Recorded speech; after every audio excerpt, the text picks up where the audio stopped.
Talk about loading up the top line, putting Matthews and Nylander together. Marc, is this a good idea or a sign of being too desperate too soon? I like the idea of reuniting Auston Matthews and William Nylander. It's not desperation when the two-time Stanley Cup finalists in Edmonton have reunited Connor McDavid and Leon Draisaitl on a top line.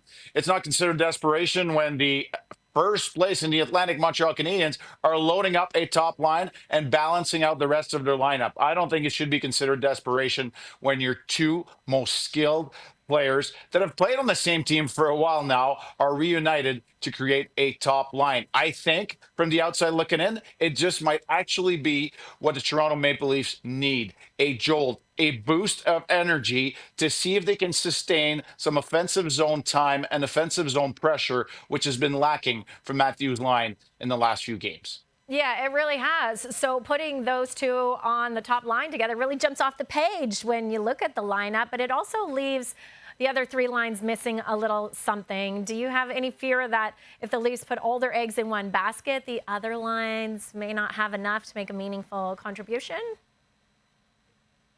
There's more than one way to contribute, if you ask me. The Toronto Maple Leafs went out of their way without Mitch Marner to acquire some experienced depth players that bring something else to the table, whether it's sandpaper, defensive responsibility, face-off accuracy and efficiency or physicality. You're actually going to rely and trust on your depth player even more to bring something that the Maple Leafs may have been lacking in the intensity and the consistency department. Now, for them, it's to build some momentum, a little bit like a steamroller, and end up having good shifts night after night, one behind the other, to help out the first line. Without being on the score sheet, you can still contribute to your team's success. Okay, now, Marc, as a goalie, do you think he'd be intimidated by Matthews and Nylander being on the same line?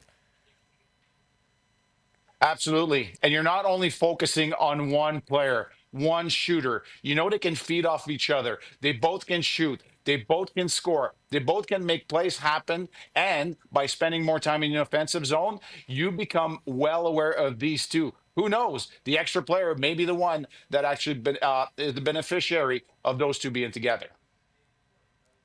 All right, well, we'll see what it produces tomorrow or this weekend for the Maple Leafs as they put Matthews and Nylander on that top line.